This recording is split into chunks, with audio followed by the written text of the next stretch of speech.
Hey guys, and welcome to Vlogmas Day 22. Now for today's video, I wanted to do another book video because I'm really enjoying watching a lot of book videos recently, and I feel like I want to do more discussions about books just because I read a lot and I like talking about a lot of the stuff that I read. Today what I wanted to do was I wanted to give you 5 books that I think you absolutely should read in 2017 if you haven't already. Now the majority of these books are books that I read in 2016 with the exception of one of them, which is just the factor that I haven't reread it yet, but I am planning on rereading this series, and that is The Golden Compass by Philip Pullman. Now, I read this originally when I was in middle school and was always really nervous to return to it because I had such fond memories of this. I had such a love for this story, and I was really nervous that if I reread it, then it would lose something that I remembered it having. Recently, I have come across several people who say that this not only stands up to rereading, but it gets better every time you read it. So I'm really encouraged by that because as a 6th grader, I remember just adoring this series. So this is a trilogy, and The Golden Compass is the first one. So it takes place in kind of an alternate universe where our main protagonist, Lyra, lives in Oxford, and in this version of the world, your soul lives outside of your body and will take on various animal forms. It not only is just a really fun adventure, but also tackles a lot of really serious topics and morality and what you choose to do. So I loved this story as a kid, and I'm shocked at how many people I come across that didn't read it. So if you have not read this book, please, please, please, please do yourself a favor, read this, and then report back to me if it is now your favorite book. So these next 4 are actually ones that I did read this year, and the first being The Long Way to a Small Angry Planet by Becky Chambers. Now this came out in the UK, I think earlier this year. It just came out in the US. I have this gorgeous UK edition. I just adore this cover, and the story inside it matches this cover. So I'm somebody who likes sci-fi. I do not like space as used as a horror technique. So that means like Interstellar, Gravity, all those movies, I won't watch them because they terrify me. This, however, uses space as like Star Trek uses space. And I love Star Trek. So this follows actually several characters.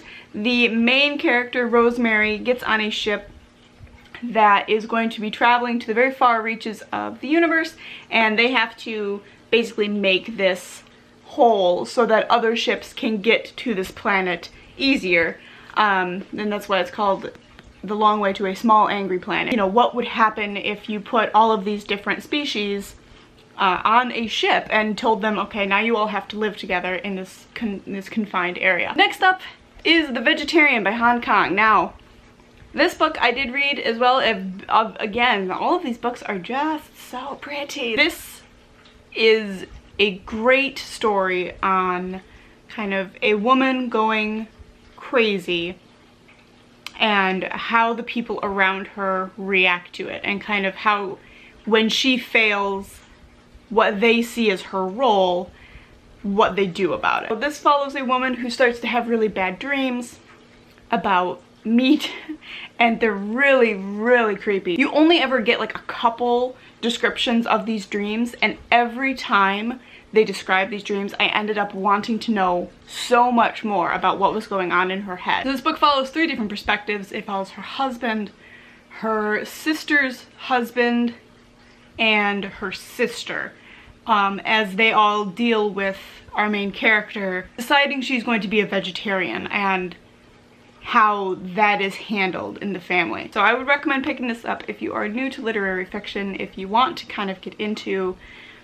you know, that kind of genre. This is very good. It's very accessible. It's also a translated piece, which I think is really important to read, and going to be kind of one of my plans for next year is to read more translated work, because I think there's so many stories that we're missing by just reading things that are written by English authors, and this is such a fabulous look at a culture that we may not be super familiar with. Next up, I have a nonfiction book, and it's kind of a book that you read and kind of a book that you kind of leaf through on occasion, and that is The Crossroads of Should and Must. Now, I found this on a graduation table, and I think giving this to graduates could be a mistake. Now, I say that with a little bit of trepidation because I think that there are some graduates and people that have graduated high school that would really appreciate this.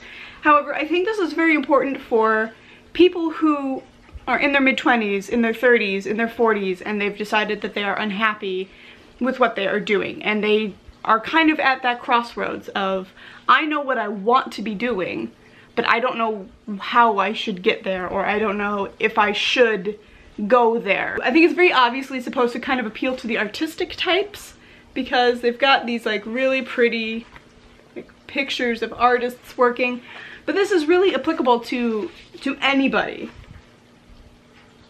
I love these. I love the like watercolor script that they've got going on throughout it. And the fifth book that I am going to recommend to everybody is going to be kind of a cop-out, but I think it is really, really important that adults read picture books. I wanted to just kind of push on people the fact that go to a library, go to some of their displays, pick up some of the picture books and read them. It's a very interesting medium, I think. And one of my favorite authors is Anna Dewdney, and she actually died this year. She has a series of books that center around a little llama. Now these are probably, I don't know, it's hard for me to say that those are aimed at adults. I don't think they are. They are very much children's books, but the rhyming scheme and the illustrations of those books are just, they're just my favorites. They have such an organic Dr. Seuss kind of feel that I think her work deserves to be like, everybody needs to know about it. So many parents are in love with her work, but I think if you don't have kids, you should go to a library, go into the picture book section, and just start flipping through them, because obviously they'll take you like 5 minutes to read, if that, but they're so worth it. The illustrations are so fabulous on so many of these new books that are coming out, so I would push everybody, go to your library and flip through their picture book section, because there's just some really great books that I think everybody could find a little bit of use from. Alright, so I wanted to, at the end of this video, not only push 5 books onto you guys, but I wanted to give myself a little bit of reading assignment and give myself 5 books that I really want to read next year. So I'm not going to be talking about any of my reading goals for this year. I will leave that for a January video, but I do have a few books that I actually own that I really want to get to and I really want to read. Sarah Waters' The Paying Guest, and I bought this several months ago. I've always been a little bit intimidated by the size of it. It is quite a big book. It would take quite a bit of time, but I think that this is going to be worth it. I've heard talk that Jessie Burton, who wrote The Miniaturist, her writing style is very similar to Sarah Waters, and I really enjoyed The Miniaturist. This is kind of like a thriller. It talks about a mother and a daughter who decide to let in some boarders, and kind of some hijinks and thrilling things occur. So this one I definitely want to get to in 2017. The next 2 are definitely classics. The first of those 2 being Pride and Prejudice by Jane Austen. No, I have never read Pride and Prejudice. Yes, I know, that's really shocking to a lot of people. I've heard that this is many people's like favorite classic, and I've heard that it's very easy, very accessible. Again, it's a big book. I'm hoping really to get to this probably in January or February, because I think big books are really good in winter, because I like to hibernate, as I've said. Next up is one that I bought very recently, and I thought about trying to save till next October, but that feels kind of silly. So, and that is We Have Always Lived in the Castle by Shirley Jackson. Now, I've read, obviously, I think almost everybody has read The Lottery by Shirley Jackson. This is a really pretty edition.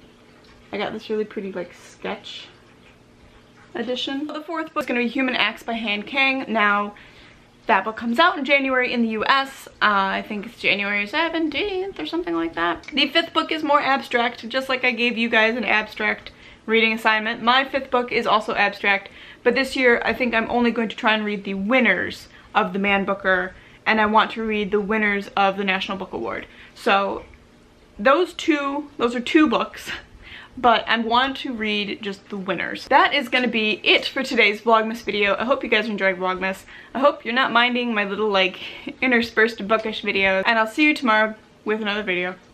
Bye.